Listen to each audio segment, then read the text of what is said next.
activities such as excursion, career day celebrations, games, and so much more. Our canteen also serves the best and nutritional meals with your kids well attended to. And we are ready to enroll your ward from nursery, kindergarten, primary to JHS 1. Admission is currently ongoing. Locate Great Aim Academy on the Atamills High Street behind Enterprise Insurance or call us on 0542 426 803. Great Aim Academy. We see passion and excellence. Hello, lovely viewers. You are all welcome on the program Fingerprints. This program has been designed to help you know how to create your own business, including livestock, farming, banking, selling, and what have you. I bring to you entrepreneurs who have made it, who have the skills and ability to help you know how to create your business. This is where you have the experience to create your own business. I'm your regular host, Neil Dai. Catch me live on Mashi TV every Tuesday at 3 to 4 p.m. The program will be repeated to you on Saturdays 8 to 9 p.m.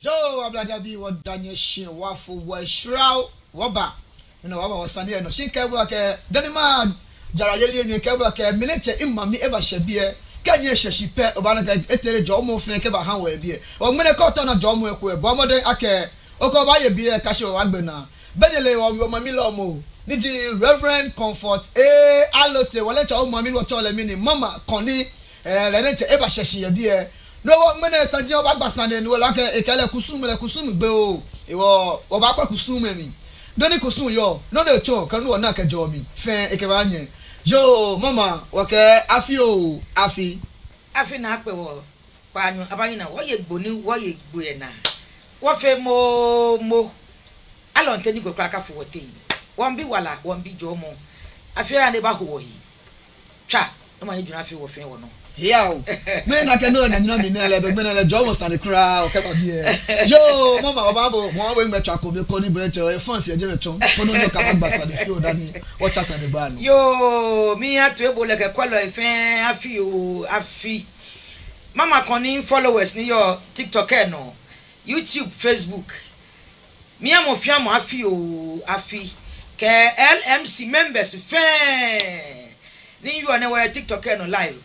Me fe ne ba no chonye mi no chonye mi mama koni ye live your TikTok no your Mashi TV ke radio no oba wie homo wo hisagin e wo ba botue koni bohun ko hia wo mi kono fe jomo oyiwa don yo eke ko he awo mi kono fe mi ni jomo na kan ni mene ofite be oba ya asanje no papa ja ke be lengbe be no aka tashi no na duwe wo na kan no oba nyomi no aka ke oba yiwe homo wo he chino ba yo ba bia ke ka ke afi alonu prophet chole festival mini edamosha ha ni mini he osane anya he yo ni oyiwa don festival alo afiyeli ehiwa di enche no fio omofia moni oyo afie okusumi sote no fio boboni oji alo na kan wie moni oyuo alo na kan mano ni oje afiyeli enye yio no fio nye sotoko catch nyeta alo catch na kan fiyeli etape ali aka gadangbeme alo hausa me alo eweme ene amefio ewo no fio boti no fio bobo no ji ke boni otamo eja ke Yesu Kristo amoni wonye se akalete festival shishiye alo nuko yi ekolo nuko mene wa ba kane akalete festival shishi nyawo ke chata amakalete afiyeli shishi no wa beka aton be Yesu bi aminton ameton be je game wo woton Luke chapter 2 nakai what Luke chapter 2 verse 39 to 43 yeah And when they had performed all things according to the law of the Lord, they returned into Galilee, to their own city, Nazareth. And the child grew and waxed strong in spirit, filled with wisdom, and the grace of God was upon him. Yes, Christo, are you all here? Look at him, Monima. No ni learn Udasene. Ofane Femotui, Wabutui. 41. Yeah. Now his parents went to Jerusalem every year at the feast of the Passover. And when he was 12 years old, they went up to Jerusalem after the custom of the feast. Bemine ye 12 years, enyawo Mary Kechata Joseph. Akalete festival niji afie kusunwe na chuo ya Nazareth akalete jami. Bencho Yesu Kristo le. Ladan chete ete festival shishi. Mi na afio ye jen. Ka ya afie mankono. Lo majin sote no mi na afio. Ya ga kusun achuo. Nakani. Achuo kusun. No wo achuo aka be ogame be je wo yinu aka ba je. Nakani. No wan ke ko pene yo man ko gbona no ba. No ni. Eja ke bo nyan oba fete kusun wo awo. Nakani. Ni no ne mi na hiye. Ka ajesishika je Yesu amane hu se ayi ahun kata November ja ke Ghana ne majin fi amekusun. Nakani. Akwa pem metwa odwura. Onu oshishi. Twa ke adwura ma. January kata November muji musu ni bi gbele ni bi ne ba ma no. Adwura akwa pem mamu fe. No amefi ola file na agbe. Fantegba ne fi ama mefio ne ka bo achirika ne bi ne ama mekusunni ewo mini ewo bo e ko bagana ka yo mo keke bo iko yo man ko be na lo ba no ko so ba o yo mo ko no you no na wa de nche yo mama be na o you be hanu wa ja momo mi sane ja ke mo bomojibu afieli e wona ke wo ye hero na no no e momo mi no o ba ke mini momo se na mo ni o ba na ye o na ye afieli mi. Yo, mummy said, I'm going to a fat Obenona. Hello, and and when they had fulfilled the days, as they returned, the child Jesus tarried behind in Jerusalem, and Joseph and his mother knew not of it. Jamaji Nana, let be a tenana, Lenete, so Moshia Neai, many hope, many Chakeshika, ne Akaya Blackman, ne a him make a yembe so much me. Ntraganya o kachata na ale e achu na ni mo chata ni chunle ni chumo no we te sole mo wele o kan rapasas minta oni tu ebole ke kwalo e fa na ke kusunwe alo afiyeli je game pe fe na fe ko kodan ke jani la ko te yino Yesu amoni wonye se lencha kelete festival shishi e o mi ne wo ka shop man festival e o ko ya shi woni dabi ya shia no wa no afi kusun Nakani. Ni jomo afi ono mumo mi se na mo ele efa eja akashi heni sani okafon kakofon je ba gbe shipon Nakani. sa kashi okafon je me kasha afi e mi na afi o ye magin sort ano ni trake aye festival ne a celebrate alo aye afi o mi na afi o ajula ma aha mumu eni hie ma ni eni aha bofo eni hie ma ni eni kaji mokomoko mbe asa aya fi o nga heni me hu ka me nga me yakpa me kuma ya jula me hyian me ni bi sote ya no shimbo mfe miye akawo ma obo na akole aboyo kele yo fo yo jile ewo ka obaga no ye politin bag bro ba yo yen ecolak Nakani.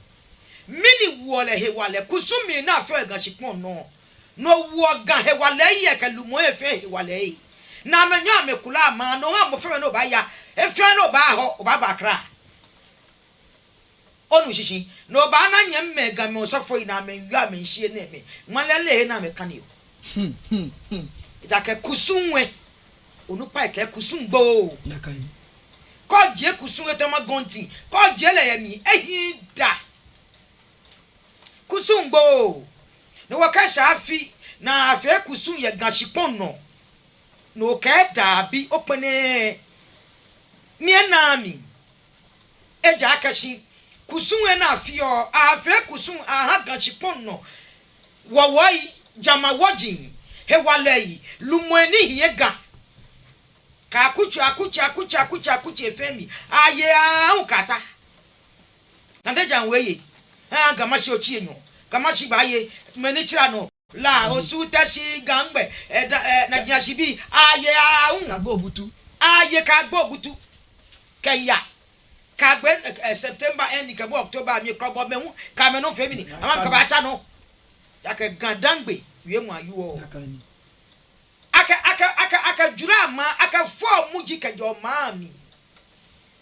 no what is Deuteronomy chapter 32 yeah verse 6 downwards. Is this the way you should treat the Lord? You foolish, senseless people. He is your father, your creator. He made you into a nation. Think of the past, of the time long ago. Mose wolo. Niji enumo, eje, otu enumo. Eka mini.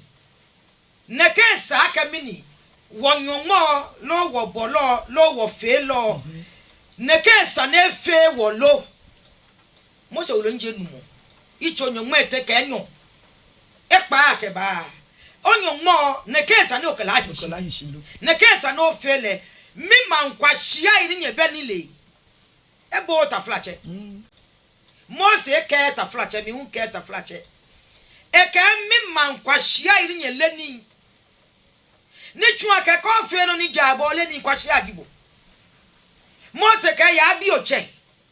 No ya bi onye. Think of the past, of the time long ago. Ask your fathers to tell you what happened. Ask the old men to tell of the past. The Most High assigned nations their lands. He determined where people should live. He assigned to each nation a god. Eke nwe manche moni boy jeng kemi ni bi fe. Leji mone boy shipon ni le. Esusu heni adesign ahi. Ne ham man fe man ka menyombo. Ekpa ka okuo sekete ekpa ke ba. Eka ka je blema mi na afio. Ni mi na atwu. Yebo o maano.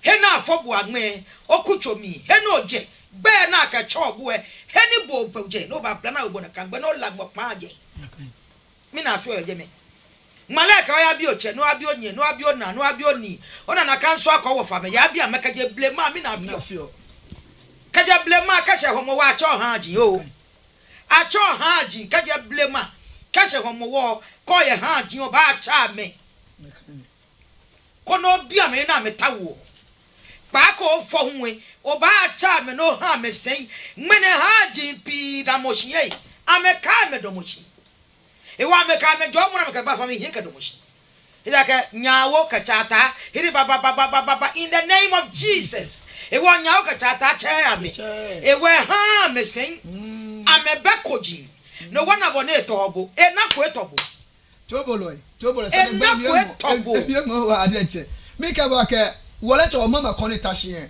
ona me na yu o je kusun perfio o sofo wulu ni keke de to here no na ko da wa na shi e ke bu ake kusun fe mo ehihia wo wa koni bi kumi wo fun chefu ni wa koni ko ba bra wo he ni no gba wo na ye gan ni wo na nya no ba o se ake wa bi wo che ni wa bi wo nyame ake ka je blema mini afio no mene achon we de mama engona ke oba haji asandemi mita oni wo no achoko bi ara no koni oya no cho ke abaye gamashi aloka abaye homowo kusumi kenkre ni anya afio wa di haji ayele yeli ofane obanye wo jue no ko fio ye haji ayele yeli na ehilo ni oyiwa don nke shia wulu minta ni oseni kwe ike bu no koni malakabo inka in several cases ni haji na drai ameka medamoshin eja kenya uka chata ha kwa mesen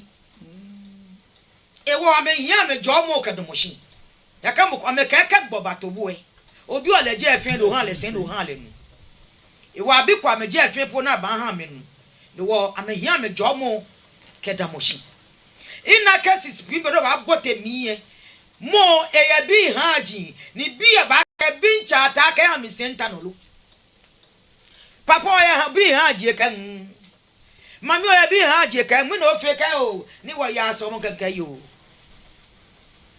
bele ya ko ha me so tan do ba no cha no tumu ija ka twa ka be ha mu eje eko twa ka ha mu eje eko bodan jo bi ye no obu ama blow e ama me ka ha mu ameka shu no ija ka ha ji yo ne jomo ji ha ji jomo ji ha ji inka na for mi nle moko ne ka je afa mi ne ni le no yuo e ka moko efo ha ji akwele ka akwo na afọ tayua mene gbaleche e ka ko bla yu ehin shi don ho chon bi e bi e wo famo ye eko si agbene e ka apele ni iba e ko be yo chun mi nwi apele ne ba ne ka shika abato e beni ba se gbete gbe ba ko shika o ka ja shika mi o ka ko shika no o ka je ni shi we ko me yo mi se nyeme e ko shi ma shi ko na mi ke ni shi we ko me yo chun abon wie mo nta e chon nyeme so mbe ewo ni e papa ke ka na ka ya eko na ya ta oni e wa ha na ke se o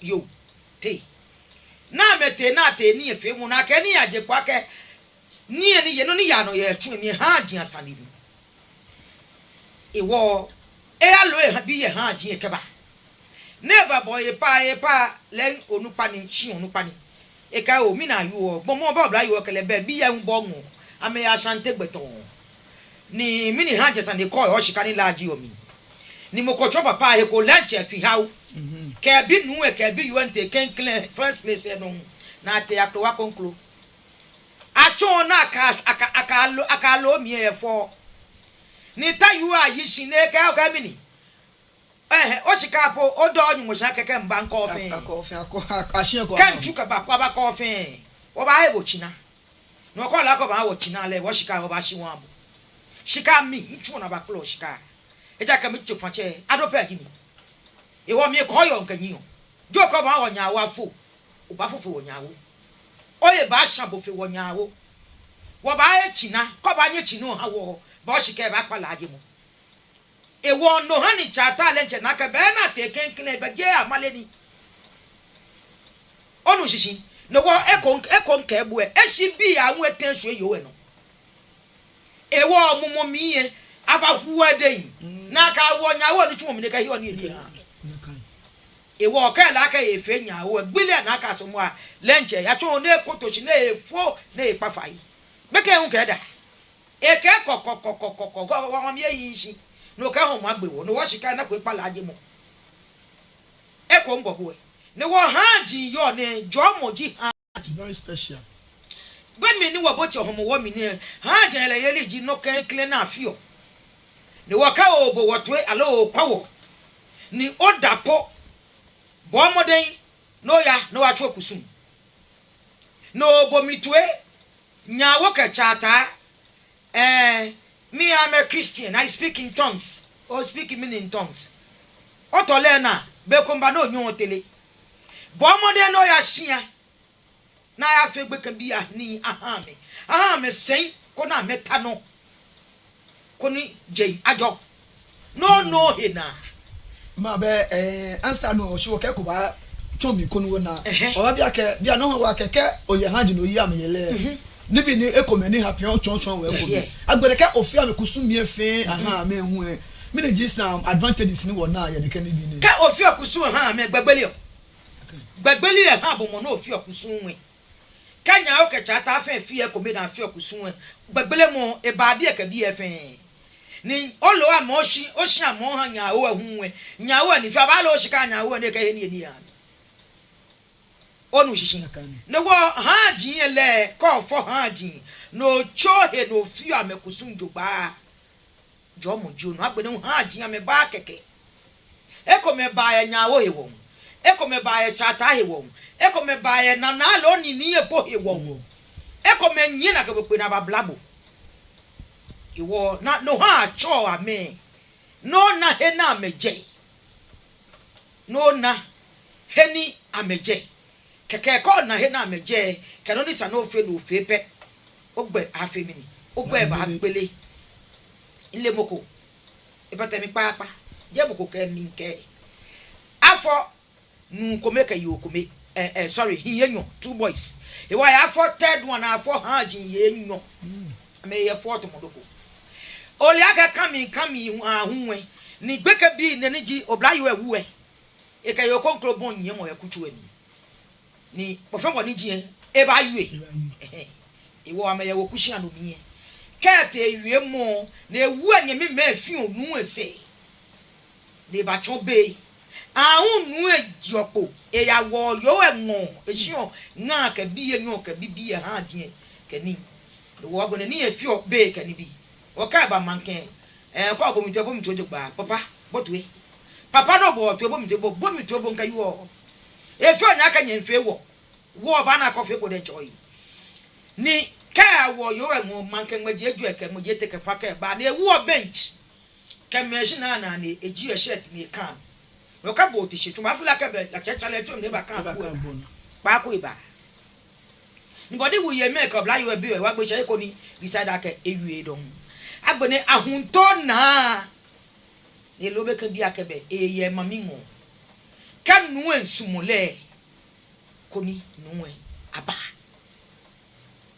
ni lo be kan bi ne hiyenyo ke ha ji efe kepi ola ka be ko mama na fie nyo nka ahwami amehe ya fota monoko nka yingwe ne na me lia me yomo ni woje mko ke mi nke oli ake na lo amekete eye nyoji pa akwele ke mbie akoko ke mbie akwele ke mbie kwa amefe haji osana afo ifiu na afo hia aka me ba ye chata iwo no ka chata ke amemami afoe benuela amenya benuela mba he na amejame ba tumaye foto bena buwa he ni aba afe kusum ni jie mokome he fen po o ke atonula ni le gbue gbeteto na akoko nti ba beti nke sania ni ngba abone oblayo ni he inu e oblayo e bekan bi amami e de e kanu ebe kwakwe kanu ebe alo nti afo ekobe afo ekome ni hela ni mo yo e ka hela ni mo nu e amegboko ame nchalolo bi ye kwena na mbanya ma 2021 years oh chero ni yu eche hel amegbo hela no nchalolo ewo bi hiye nyu oni ju e ko bla yu e wa na bi hiye yi mu ni papa le yi ewo me yo konko ta o mo na and this is hygiene for you amekeke papa ke amnyawo afo e benu la menya be na abu ai na achu kusun e odupa che etegete ni fi oche mudi no me fi amejomo anga na kan ewo eko mbobo e so to bolo e sanje ko me ngo wa kan kase ni bo wo nga na kan wo yafi aka ke sa ahia na kan jaji ototomo ne ba ka ene o ye bi no ka o ye totomo ne mi lo e haji no ye ameyele bomode akeke je meneke ya o ba je sisiye ko fe ko dan obo enfe mo la keke mama ka mi ma le ke o fe po ni obo enfe mo o de bi chake mo ba be na ne bo na ole akesani kun o fe no fe ko wo ko je sisiye akeko ye panu akon je tomo ni yo be aniwa back to wo afiyele mi no fe be ni je omo wo ka e se omo bia mi maya biblia mi fi o e ke mba bia on fi o obana ke e se ko bible e ke ni eni tete poko je ne ko she e sanu ofun osuo sande nye mashi ko ni kemo ko hun e ko ni gba pele le ba ni na bu e ko ni na fi o le hun eje e o mo bia ke e se omo wo aso an ni eni ni ji popo ye ni eni ni e o mini he wo ni ke shafi bia me wo so an eni ke su o shi me yo ni oyiwa don aso an ni eni aso o shi me ni wona me na ma me na wo eja akashi ni wonye spirit dino ni governor jelemi ni wonye ne amame na wo shi wo na me noko be ni baba helom ni ba ko mummi eba na ni baba helom e wo ni eni aso wo ikejama wo jin kesisai kashia bi kagbene wo majen wo kuchi ami bofo itake manfe ma bofo ko ye ni yen na kama ewo jeni ni eni achi ahwe efulo alo ana na efi no awa homo yi ni ana na efi no wo be alo achi la ahwe dabi ashan bona fe ni wo ya na ekwa ye wo shia bi ya na ekwa ye wo klai ana ekwa ye ni elaka shiko kafi no wakaji okashika fe no han yo ahwa ka ewom oden eba wo oden onu shishin Hosea chapter 2 verse 21 to 23. And it shall come to pass in that day, I will hear, says the Lord, I will hear the heavens, and they shall hear the earth, and the earth shall hear the corn, and the wine, and the oil, and they shall hear Jezreel. And I will sow her unto me in the earth, and I will have mercy upon her that had not obtained mercy. And I will say to them which were not my people, Thou art my people, and they shall say, Thou art my God. On can Hosea chapter 2 verse 21 to 23. No jipe plan was shan. Eja ke Jezreel yoni. Yehowa ka be abaahye. E ba here mwenu. Mwen ahere shipon no. Shipon ahere able ke wen. Ke muno. Papo ye mi na ke wo. Abele na aka muchu wo mi na yon pai na afia mi ni na wo ja mi e na ya hwan e wo shipon ahere nie na hwan no ni nwen ahere shipon no yehu a abo mwentue eke e ba jobo kaji ajokobo e ba chabu aka e manjibo ni bo wo chala ke onyomo e wono ni Hosea ema ni Jezreel chue no gamashi game no wachu yakeke according to ni kasemo kote Israel pepo na wo eje achu okusu na eje me ni even wasate mpo washia mi mpo boden chepo ko yen ni no odi yoshia po no ye po kafefo akoke tie ko no ka machine mena mi jombodi tie coffee o mane no na tie fio no ka machine lebi by 5 a.m. kote shipe wo no achesu ko tie chogbe shipa wo hue no ake mane mi ni yokucho na mi ni mane no ni na ne bofo efe ni basla mi kanye ba yi anye one day mana wo mane ko ma we ko yo ake ko ko na no okomo yi ko na se na ba wi ko ko be ni ba wi ko ba ni o se yo sane gba mi enwo wa mi ke Reverend Comfort alote she egbe fun kele Gemini mama koni nke ba ke ba bi jomo ile inako kefi mi enako mi wi omo jinu inako osofo Reverend osofo ne sumo kusumi fele dan ke bo ho na eku ele bo won na she mi inside mi ke ba ke na ko do bomode ake ojomo chomo okebaba inake Evelyn okay you are watching me live don't worry magbele pa ahun emami shida magbele pa emami mama o gbasani na ko special message ke ha wo den che woche nakai woche mi ta ni na ke jeme hu wo ba ya mi she producer ko jeme o ba nye ni okay phone line say agba jeme ko ni ka bo ko sa le bi mo ko e ba nye ni e ke jomo chomo hu aha wo bia mi ni e ke wo message ne ke ma wo len che woche ni ji king takite ko churu ba ha nye ne wanye otwa ni bo obi sani yo ni oyiwa don agbagbe gafe won wonyonmo eja kedi tuono mi kemini chawafie eto manfe manke enyonmo ne wo Ghana ake wo man wo umba wonyonmo yo ni wo lelepo ni te achole te po kaji Ghana wo le wonyonmo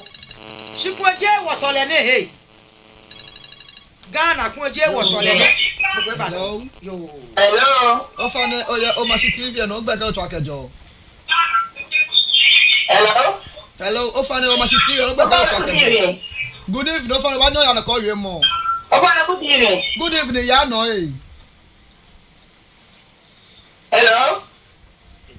hello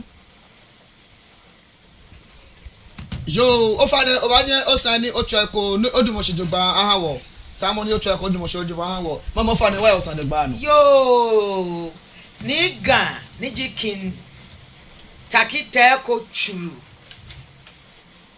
eshe ebajende eshe ebajende niji manya ba ngi mo no yo mama awon kokola ni ko ni wo pe yo O manje juna bra oi. Hello. Hello. Ma ya san ye no. Yo.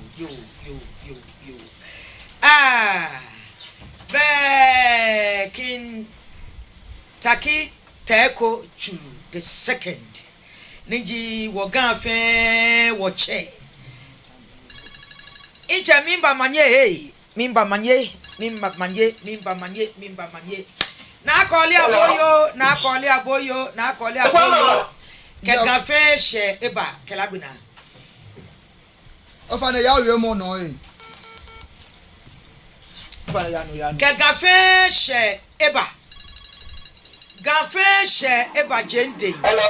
Ofa ne ya oye mo no e. Ofa ne ya no.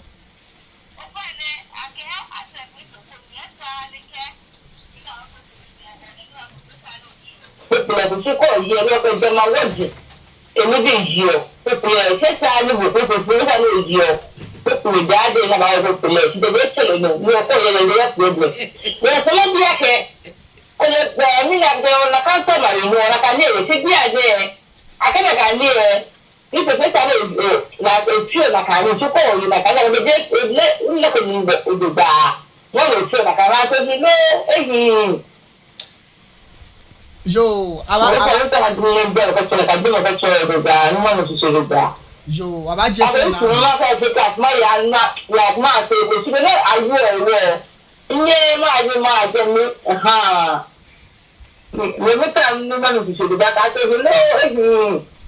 I don't make a boy, I think I will put it to me. Where my let me go up there, the I to the boy. You are sure to see that I'm going to be that's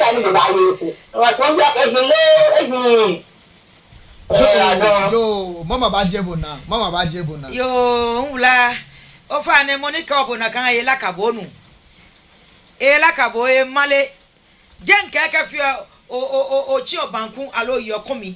Pepe ya bele no akafe. Monica obona kan e male e pasa e male onulo. Kaji oye pepere e ho. Nu aloka jama woji. Shi ye chale no gba ko yi ele. Je ka pepe e no ni.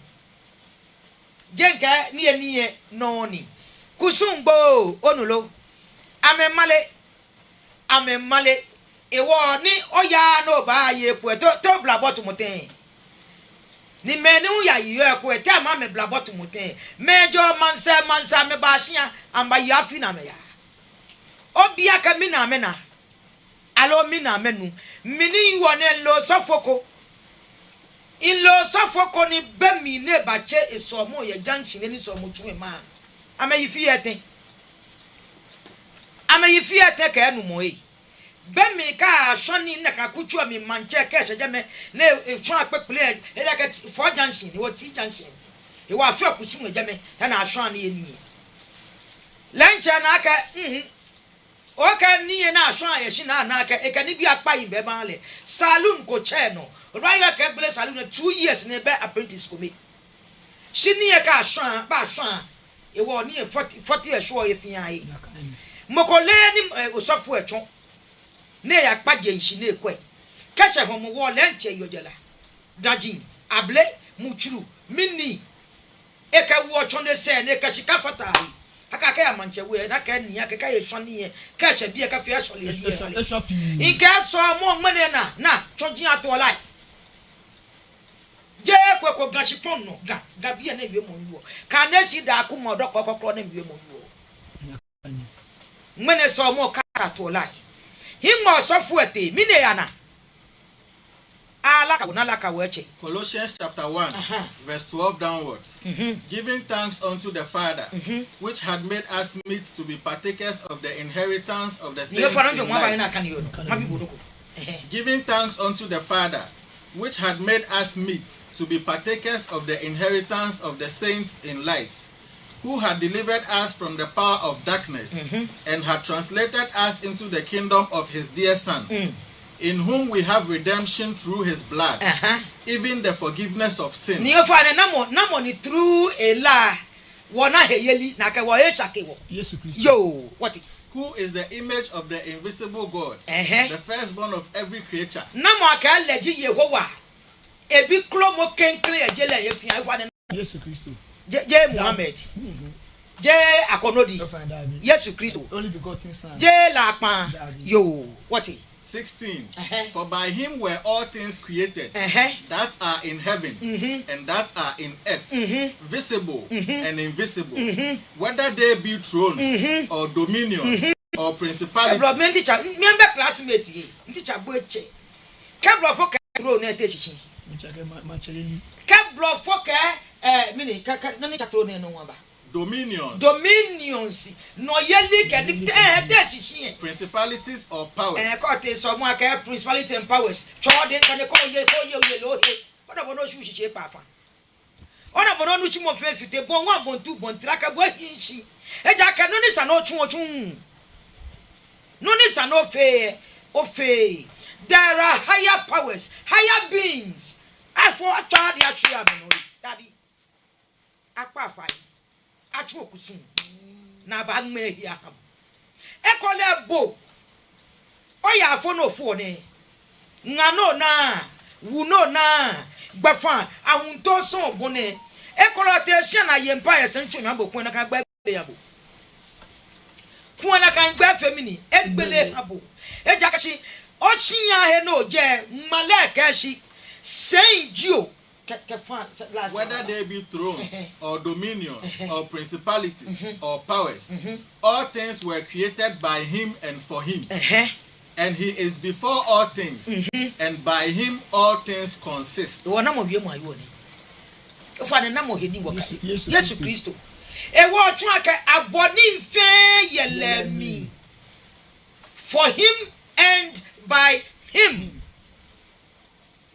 Yesu aka mini eba fite mla eba wo mla ogon chuaka Yesu na eba je laka kusun ye ni ko ka Kristo fo nyojibo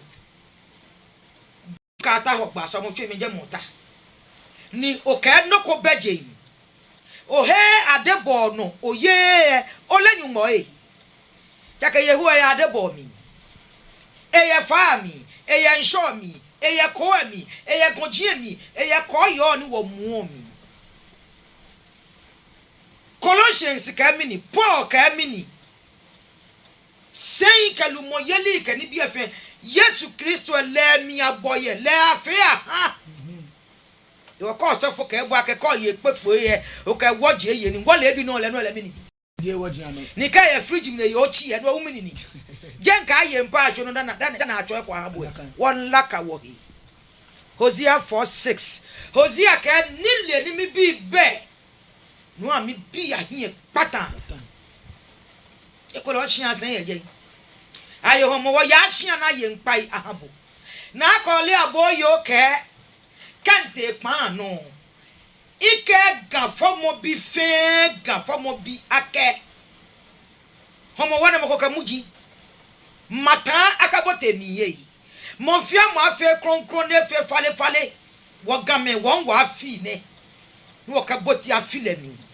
mono ka mo ko ebe e ka mo asa ko le aka mo be itu apa yo he mo ahin de nche lo nye mo shimon ke la asa ten afote tui mi ni wo ke hechemo abote afile mi ekenke ni ga abiasuma kintakita kochuru the second sorry na akole aboyo kenke ga mancha ke afine wo homo wo na eya futa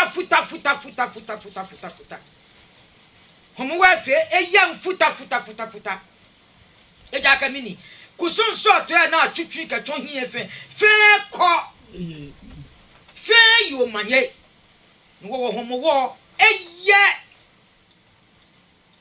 ga woko mo ba papa wo bu afine nakani mo fe mo ka na ya machine eja ka laji mo na hie ga iwo ni le hie ga na afine kusunwe eyo manye wo game wo heyeli be ne ewa ka ni aka eke na ya machine no fiano aya pepepe shi afine wo kusunwe ejaje homo wo efe eyam futa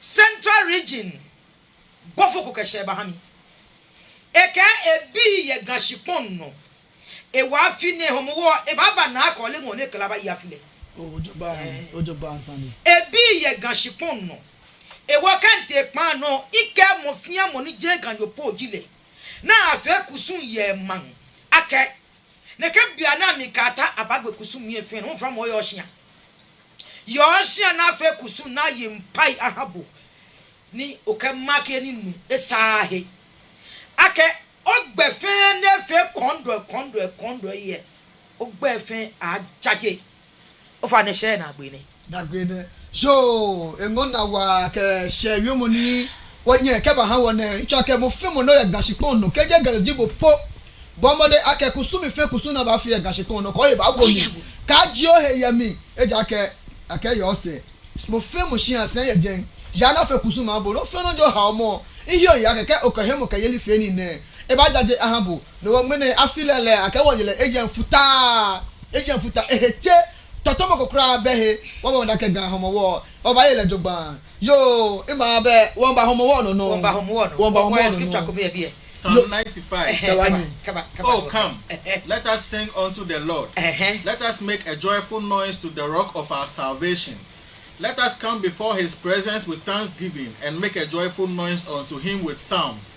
For the Lord is a great God and a great King above all gods. In his hand are the deep places of the earth. The strength of the hills is his also. The sea is his, and he made it, and his hands formed the dry land. Hello. Okay. Eshi, David Kamini, Gonjia mi ye wale fe chofi eno ni. Eke nshon le no ni ye. Je mami water no ye. Dabi. Mami water le etamo he jijeme. Le nja makeleto. Ni je le pu e kwa nshon nu yimo ni kwa nshon je yo. Nshon chofi eno ni. Genesis chapter 1. Mose Kamini bemi ni chofia denche boade shipon no efe saka ye wa mo femini ebu mo nuye ano. What is Genesis chapter 1. In the beginning God created the heaven and the earth was without form and void, and darkness was upon the face of the deep, and the Spirit of God moved upon the face of the waters. The Spirit of God, he moved ye nuya no. Psalm 29. E move ye nuye ano. Ima bonsanje. Ima mami wataje. Be ma kama no fe no hihye ncho akebe no fe no po na fe o abonsan no mene no fe na no ngokro ya no. Yehowa yemi. Ejake e wana no chumoji no fia no. Eke eba ni eba. Ofa na onu wie mo nshi. Eke eba ni eba. No kaji ye wa mo bu mo nui ano. Ni chwa ka fa he wale ni yo mi na mo no. He wale ni yo fa mi ni chwa ka na mo no ni. Chwa ka na ni mo no ni. Ka wate ko le na ko bo ni mo na fe ko le potopoto na fe le aka no fia no wo mi. La hu ehita mo he jije mi. Beni wodra ko e ko le nu ehie chetumo no kokod mo yi oba no hie yemi mene na abo na afele yehu ahewale eye na ko le aboyo mi eye nu ami jameji he la akaleto. Psalm 29 verse 3 downwards. Verse 2. Sorry. Give unto the Lord the glory due unto his name. Worship the Lord in the beauty of holiness. The voice of the Lord is upon the waters. The God of glory thundereth. The Lord is upon many waters. David ka Yehowa egbe shimo tomo agrada eka Yehowa gbe yenu ife no ewo nu ani ka bo tun se e wale ni yo me Yehowa no ni ye Yehowa no ni densu Yehowa no ni ye pe hia Yehowa no ni na kole ni kaje Yehowa no ni weja Yehowa no ni insake keke nte pan no nke mo fia mo ake temo nsande ye temo mi insake can be o court e pan o kamo jembi fe ake temo nsane eye temo he dwemu ete no ko gba shi no tawo we ona kokokokokokoko eke wa design was suka wo bang he wo efun hela gbele tole epa ye shipon no da jaka design wo besu bang ni wo yu wo shio oba jo shia no ba lo je no fi no ka ba wu amemi shinka design ka me ameshia gijame be ashu amejinu ewo adesign wu amehemuji woke matam pete amehe ni wobu ame ni wole ame ni wo she amegbeye oni wo sumo no wo fi ono ewo tole gbele yafo nibi nehi pa ye jenda dake adesan bayi cho shi yehowa ni bowo leji mo na ebo ame ebo kenkle adesanji adebo na agbe yo tobolo ebe ke obo watu eno alo okwewo efe no okwewo ye ba ni ochawe 0274324331 nibo ho ko jomo chomo ba mama tabie no fe no ni gbo na no ta no bi hesane e bombo de ake ka me na te da mene ona hegbe okele na gusane gba bombo na ko ba twa ko no fe no yo mi e ni onye obile eke efe jale shikobe ko ngbaji ni osani kwe ni ikemene che mami mama koni for short ikeko che ne kele ko na ke no fe no ejinjale yo mama awa osane gba no Isaiah chapter 45 verse 6 downwards. That they may know from the rising of the sun and from the west that there is none besides me. I am the Lord and there is none else. 7. I form the light and create darkness. I make peace and create evil. I the Lord do all these things.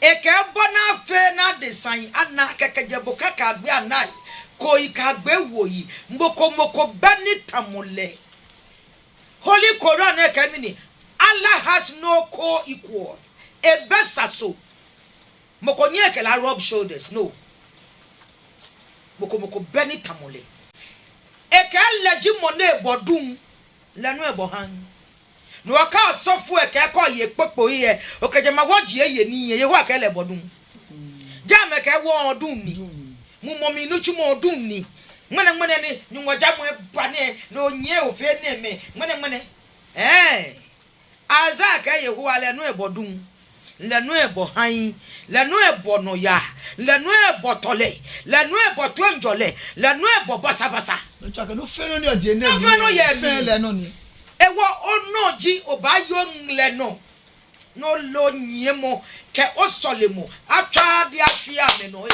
dabi obon de che musu ekweba fomu ekweba no twihwi o eba mi lo onako ocho do ta onako edako etobo onako ocho de ni se na ke skole die na eba eka e papa osofo ni eye biye ahun edwe dio enumo dio no niji mefe for bon 1 bon 2 bon 3 bon 1 bon 2 here ka me hinshi ni efe na biye ba chon amba kola ke osofo e ke e mami se o fe ne ke o e wo ni nke la ke o osofo e mi na ba fe ho biye na ba na wume ka me ka ma ka mami se fine bo amna ka me ke e wo mi na me ba fe no biye ba na wume e ke ma koni ile sole mono ni wo sole ku ile no ni fe ko ha ko ile ena mana hi nkala ke mami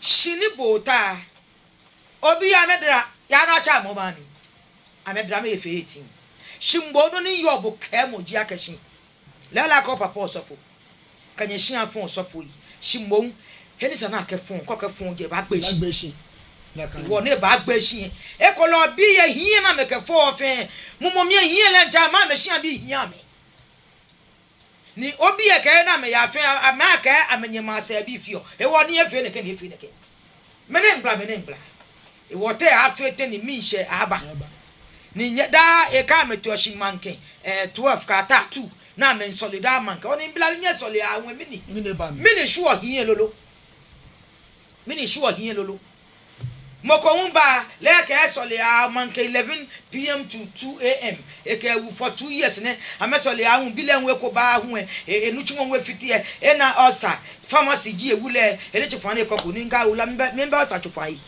mbe ko no bon ma hi le ko sole mo for 2 years na ni wule bile ko ba no nuchu mo hu a che bodon we e wo minibo ofio e member osa chufan o wi pharmacy o ko wu chufan ye chabo e mbe osa chufan jakashi sani boden cho bio yake wo mini no ni na nya me ni hi ma fie nyo na ne ona stomach ulcer because of fasting no osole 11 p.m. to 2 a.m. for 2 years and over no ya lolo no na no ko iwo ko pa sole mo ko de twa ko sha bi no se mo o ha mo na ko ya jake atwa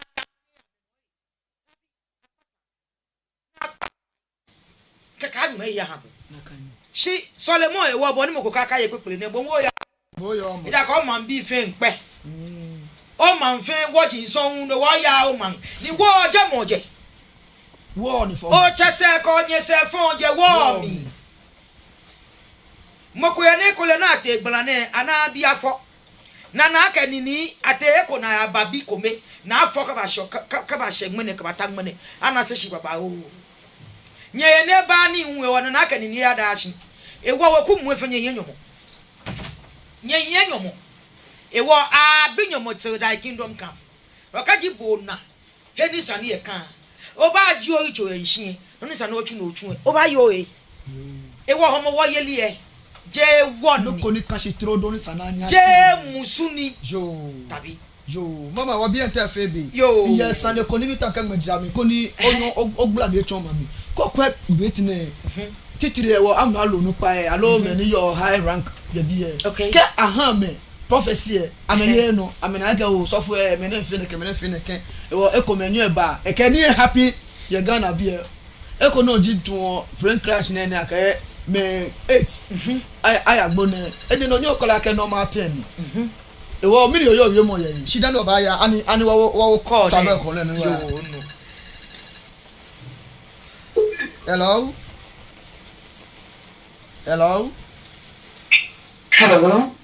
yo of ana yo machiti o gbe ke lo track ejo good evening o gbe ke lo track ejo o ba ne mo track ejo do fiano o ba ne mi ke ma ko ja ke mo ma jo le you are don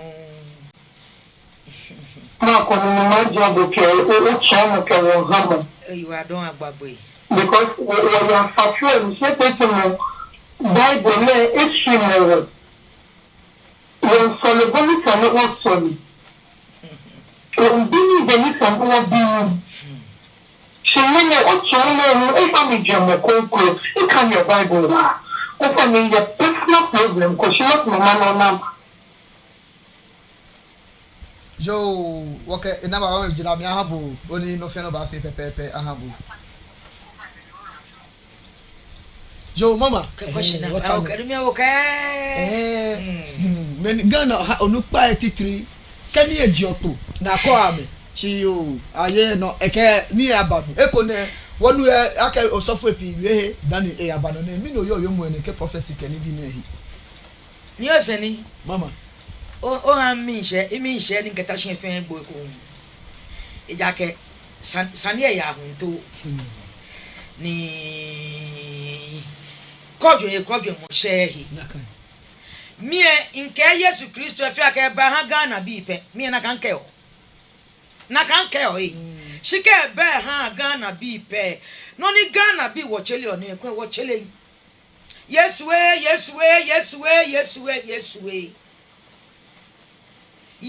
be mi na fole no mie adesan ye jenye shikwa kala ya festival shishin according to Luke chapter 2 jenye adesan ye Mary a cousin John the Baptist Mami Elizabeth John ye Yesu onu panyo jeje di twaka adesan ye shipon no shikwa beni Herod ka ya agbele akela ke kala ya do kala ya to kulukomi ne kanye e ba chuka ba nye ko abia na ambalo ko nyese ka ya prophecy adesan ye je Holy Quran e ba ka bemi na fo Yesu Kristo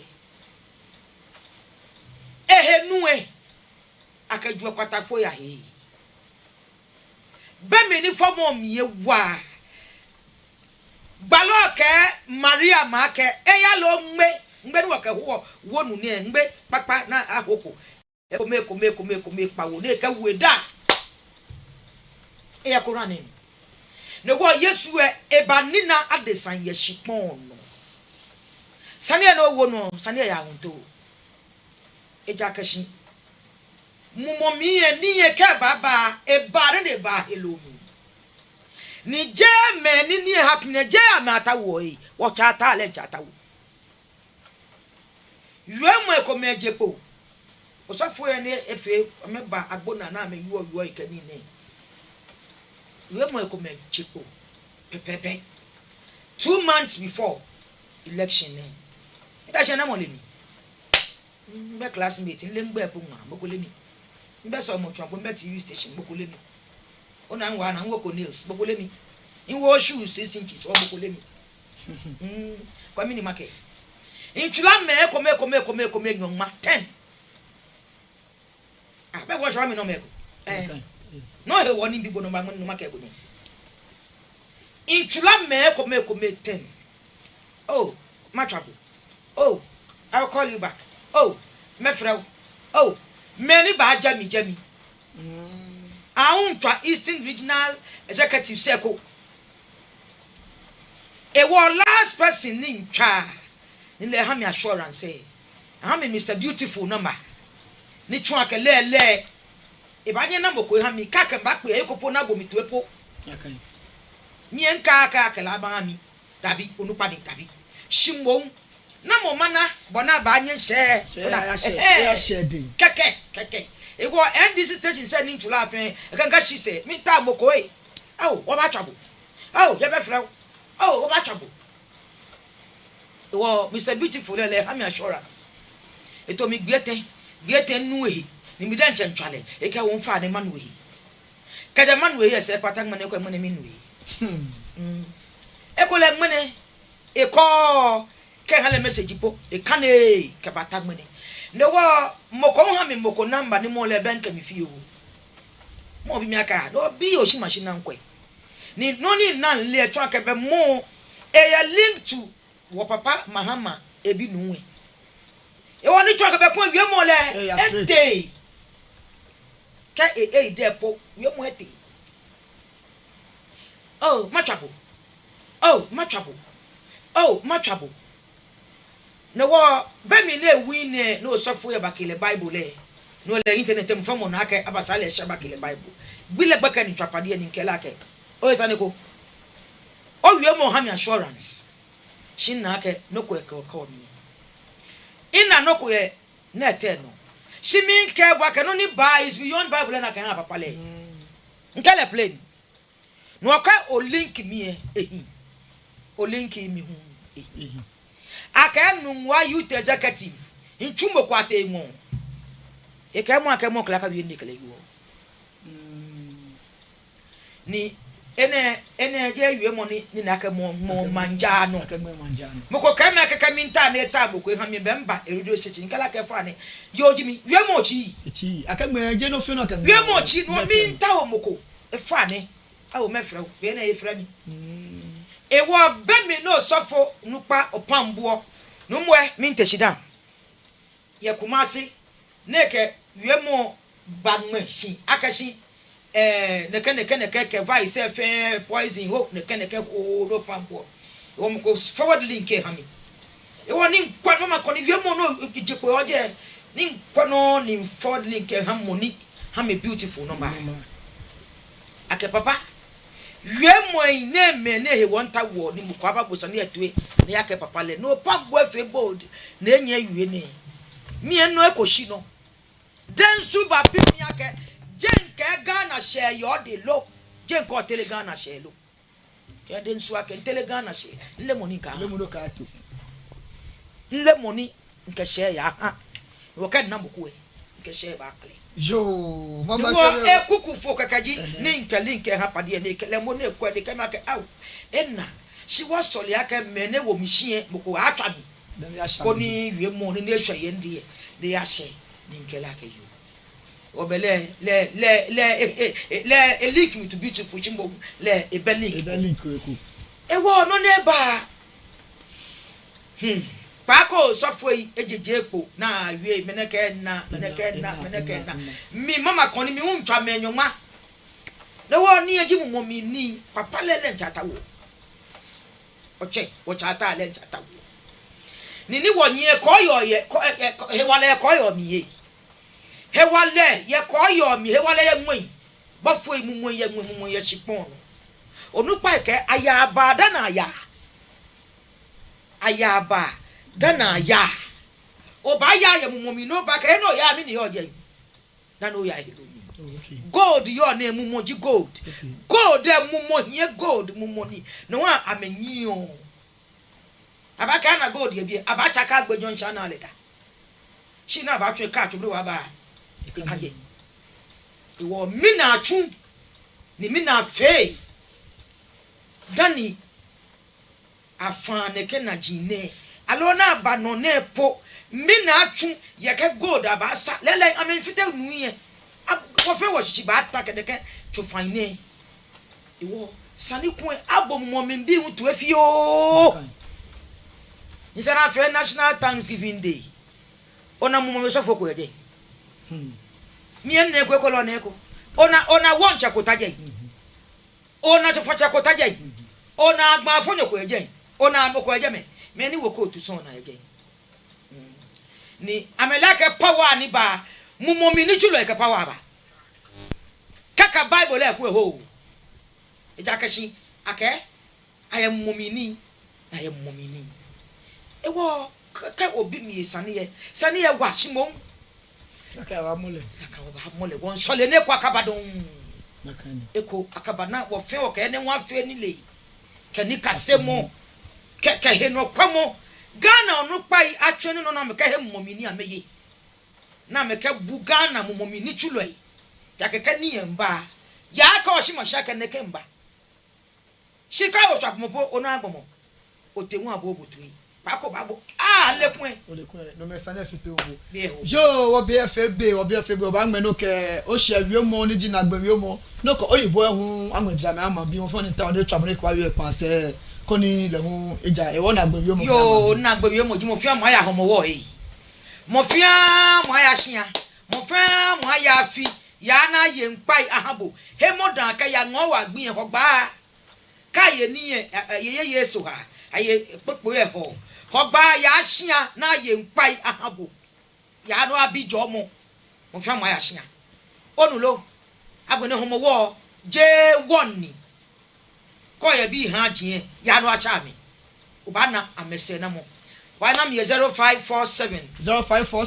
004 798 ke 0276 39 60 mama koni minga followers hu fe minga in followers fe ye TikTok no Instagram no YouTube no ke Facebook no LMC members fe minga mo fia mo mumoni hie dan achole bachus mumoni hie alcohol achole bachus ewo niga ofa na ye shiba mi na akole aboyo ke gama shipon gama no hey gama shipon gama no no ni saka atu ye gama shipon no ne ba hie kora ni amashiko na atu ka fe national activity ko Ghana kora ni amashina ye npa ye gama shipon no